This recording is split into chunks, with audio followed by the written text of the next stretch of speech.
ഇത് കണ്ടിട്ട് എന്താണെന്ന് നിങ്ങൾക്ക് മനസ്സിലാവുന്നുണ്ടോ? നമ്മുടെ നാടൻ വീട്ടിലുണ്ടായ കപ്പങ്ങയും വീട്ടിലുണ്ടായ കാന്താരി മുളകും വീട്ടിലുണ്ടായ തേങ്ങയും അതിൻ്റെ കൊത്ത് എടുത്തിട്ട് ഇതെല്ലാം കൂടെ ചേർത്തിട്ടുള്ള നല്ല കപ്പങ്ങ തേങ്ങാക്കൊത്ത് കാന്താരി മെഴുക്കുവരട്ടിയാണ് ഞാൻ കാണിച്ചു തരുന്നത്. അപ്പോൾ എല്ലാവരും ഈ സ്റ്റെപ്പ് ബൈ സ്റ്റെപ്പായിട്ട് വീഡിയോ ഒന്ന് കണ്ടു നോക്കുക.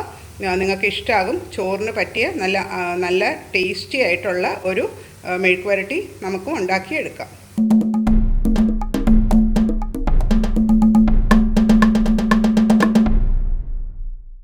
ഇത് നല്ല കപ്പങ്ങ വീട്ടിലുണ്ടായി കിടപ്പുണ്ട്. ഞാൻ ഈ കപ്പങ്ങ വെച്ചിട്ട് നല്ല ഒരു ഒലത്ത് കാന്താരി മുളകൊക്കെ ചേർത്ത് വീട്ടിലുണ്ടായ കപ്പങ്ങ ഒലത്തിയതാണ് ഇപ്പോൾ ഞാൻ നിങ്ങൾക്ക് കാണിച്ചു തരാൻ പോകുന്നത്. നമ്മൾ കപ്പങ്ങയുടെ ആ ഞെട്ട് ഇങ്ങനെ ചെത്തിക്കളയണം. ആദ്യം തന്നെ തൊണ്ട് നല്ല വൃത്തിയിൽ ചെത്തി മാറ്റും.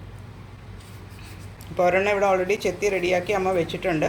ഇപ്പോൾ ഞാൻ 2 കപ്പങ്ങയാണ് ഞാൻ യൂസ് ചെയ്യുന്നത്.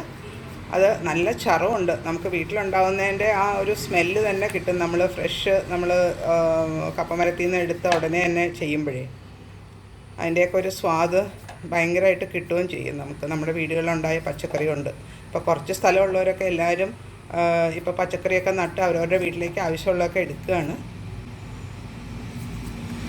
ഇത് ഫുൾ ചെത്തി കഴിഞ്ഞിട്ട് ഇതിനെ നമുക്ക് ചെറുതായിട്ട് മുറിച്ചെടുക്കാം.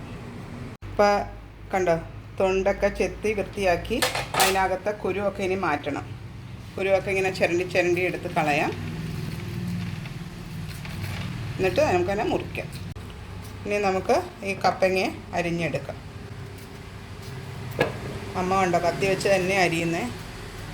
ഇങ്ങനെ ഞാൻ ഉദ്ദേശിച്ചത് കട്ടിംഗ് ബോർഡൊന്നും ഇല്ലാതെ കൈകൊണ്ട് തന്നെ അരിയുന്നതെന്ന് പറയുന്നത്. ഇത് അരിയുന്നതിനൊരു പ്രത്യേകതയുണ്ട്. ഇങ്ങനെ തിന്നായിട്ട് നീളത്തിൽ അരിഞ്ഞെടുക്കണം. കണ്ടോ, അമ്മ ഇപ്പോൾ നല്ല തിന്നായിട്ട് അരിഞ്ഞെടുക്കുന്നുണ്ട്. ഇങ്ങനെ വേണം ഈ കപ്പങ്ങ ഒലത്താനായിട്ട്. ഇപ്പോൾ കട്ടിംഗ് ബോർഡിൽ വെച്ച് അരിയേണ്ടവർക്ക് അങ്ങനെയും ചെയ്യാം.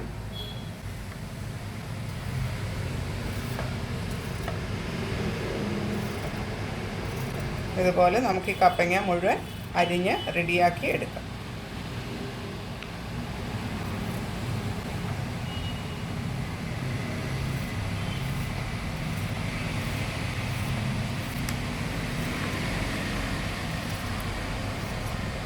ഇതേ കപ്പങ്ങ നല്ല വൃത്തിയായിട്ട് എല്ലാം ഒരു 2 കപ്പങ്ങ നമ്മൾ അരിഞ്ഞെടുത്തിട്ടുണ്ട്. പിന്നെ ഞാൻ ഒരു ചെറിയ തേങ്ങ കൊത്തും നമുക്ക് ഇതിനകത്ത് ആഡ് ചെയ്യണം.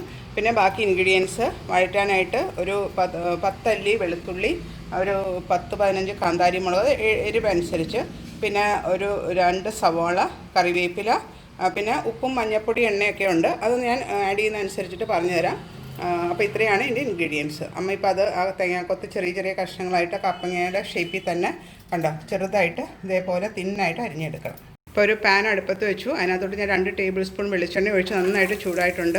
അപ്പോൾ നമ്മൾ സ്ലൈസ് ചെയ്ത സവോളയും കാന്താരി മുളകും വെളുത്തുള്ളിയും കറിവേപ്പിലയും കൂടി ഇട്ടിട്ട് അതിനെ നന്നായിട്ട് ഒന്ന് മൊരിയിച്ചെടുക്കാം. ഇതൊന്നൊരു ലൈറ്റ് ബ്രൗൺ ആയാൽ മതി, ഒത്തിരി ബ്രൗൺ ആവണ്ട. ലൈറ്റ് പെയിൽ ബ്രൗൺ ആവുന്നവരെ നമുക്കതിനെ വഴറ്റിയെടുക്കാം. ഇപ്പോൾ നമ്മുടെ സവോളയൊക്കെ ചെറുതായിട്ടൊന്ന് ലൈറ്റ് ബ്രൗൺ ആയിട്ടുണ്ട്. അതിനകത്തോട്ട് നമുക്ക് ഇതിന് ആവശ്യത്തിനുള്ള ഉപ്പും മഞ്ഞൾപ്പൊടിയും ഒന്ന് ഇട്ട് കൊടുക്കാം. എന്നിട്ട് നന്നായിട്ട് മിക്സ് ചെയ്യാം. അതിൻ്റെ കൂടെ തന്നെ തേങ്ങാക്കൊത്ത് ആദ്യം നമുക്ക് ഇട്ട് കൊടുക്കാം. അപ്പോൾ തേങ്ങാക്കൊത്തും ഇട്ട് നന്നായിട്ട് വഴന്ന് വരുന്നുണ്ട്. പിന്നെ നമുക്കിനി കപ്പങ്ങ ആഡ് ചെയ്യാം. ഇനി ശ്രദ്ധിക്കേണ്ടത് എന്താണെന്ന് വെച്ചാൽ ഈ വെജിറ്റബിളിന് കപ്പങ്ങയ്ക്ക് ഒത്തിരി വെള്ളമുണ്ട്. അതുകൊണ്ട് നമ്മൾ ഒട്ടും വെള്ളം ആഡ് ചെയ്യരുത്.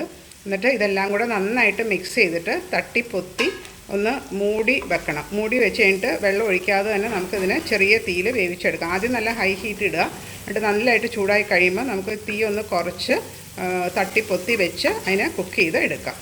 അപ്പോൾ നന്നായിട്ടൊന്ന് മിക്സ് ആക്കട്ടെ. എല്ലായിടവും മിക്സ് ആക്കിയിട്ട് നമുക്കതിനെ മൂടി വെക്കാം. ഇപ്പോൾ ആ കപ്പങ്ങയൊക്കെ നടുക്കോട്ട്, അതായത് പാൻ്റെ നടുക്കോട്ട് ഇങ്ങനെ കുറച്ച് ഇതാണ് തട്ടിപ്പൊത്തി വെക്കുക എന്ന് പറയുന്നത് ഇങ്ങനെയാണ്.